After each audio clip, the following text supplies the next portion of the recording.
Hi, my name is Martha, and welcome back to my booktube channel. Welcome back to Womanist Lit Wednesdays. Today I'm going to be talking about The Poet X by Elizabeth Acevedo.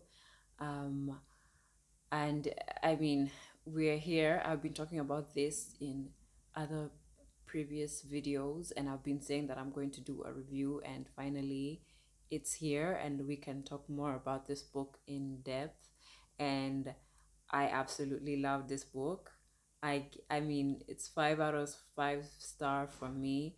Um, I couldn't really find a flaw. I guess maybe the only flaw, which isn't a flaw in itself, is that it's told in verse, and that could be a barrier for people who are not into poetry or into verse. Personally, I like slam poetry, but I like it better when it's performed. And I heard that there's an audio book version where the author performed, since she's a slam poet, she also performs or reads the book like a slam poet. But I haven't found it on Audible for some reason, so I don't know, maybe I should look for it on other platforms. This is a book about Xiomara, who is an Afro-Latina girl from New York, and she is a teenage girl who's just trying to survive. She's trying to, go through the motions of being a teenager. It isn't easy with her, especially because she feels uncomfortable in her own skin. She feels silenced. She feels like she's not able to get the things that she wants to say out because she feels like she's growing up in a very constricted environment.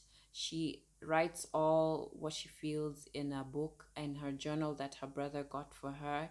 Her life is just to go to school, go to church, especially, she has to take the mass, she has to do confessions, she has to do all these things that her mother would like her to do, and she's just coming to a breaking point with all that.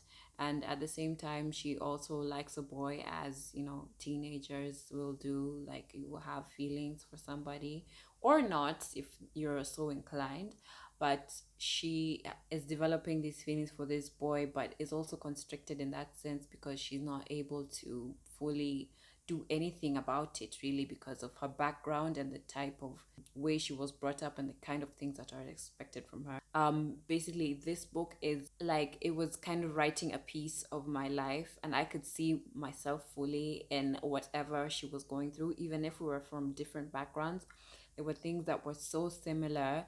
I mean, the way she felt so uncomfortable in her skin, and the way she was sexualized by people in her community when she was getting harassed on the streets, for how she looked, or being afraid of being called fast by her community, by her mother, and developing these defense mechanisms against it because she doesn't want to be vulnerable, so she would rather fight people who do that, or would rather withdraw. But at the same time, this is very frustrating for her because she likes this boy at the same time, and she wants him to see her, and she's not able to do that because on one hand, she's also grown up with these values, and she wants to be comfortable being vulnerable with this person, but doesn't want this person again to think all these things that her community would,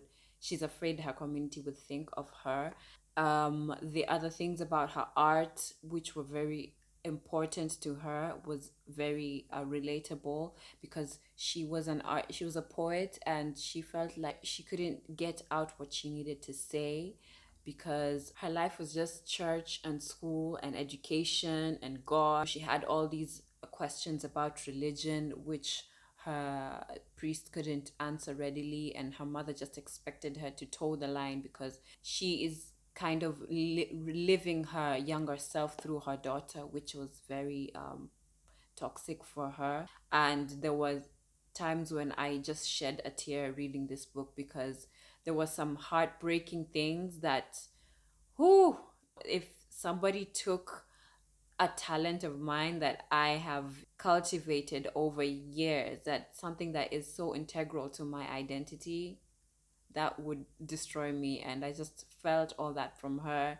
And that kind of push and pull thing that she had with her mother was at times very relatable, at times things that I haven't gone through, but I would see where she is coming from.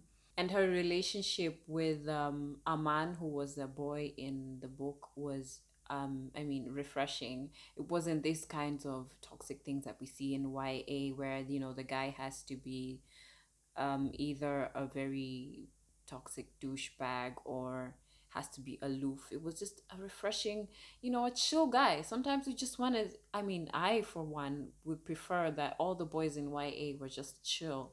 He had his own things going on with his family and stuff, but he was just so a positive, just, and you could just tell the brought up see nature of this guy. I mean, the there was some two scenes that I really liked were represented here. The idea of having a choice, the idea of your partner letting you have a choice, and the way she held her breath in case she wouldn't be able to, in case he wouldn't let her have that choice.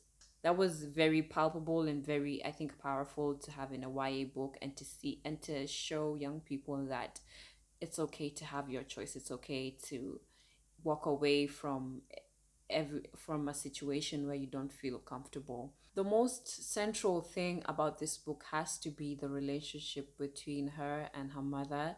And this quote just ties up the whole book. And this woman I've feared, this woman who has been both mother and monster, the biggest sun in my sky, bright, blinding, burning me to the wick. And it goes on and on. And it's just, it's just like an emotional scene between them. And it's like a beginning of healing for both of them. And I just wanna hug this Yomara, because she is me, I am her. Like, I understand where she's coming from. And yeah, this book is something that will stay with me forever. I think people say that unironically or ironically, but I mean, it's something that I must have in my life. I just must possess a piece of this for me. My favorite poems from this book was a poem Mommy Will Never Read, and There Are Words, and The Next Move, because I just thought those were the three poems that tied these themes all together, tied the book all together, the backbone of the book. Those are the things that just made me fall in love with this book, and I don't have anything negative to say.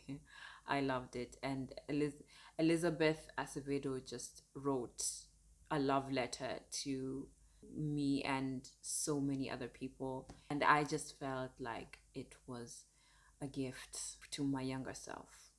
Thank you for watching my review for Womanist Lit Wednesdays, and see you in my next video. Please like, share, and subscribe.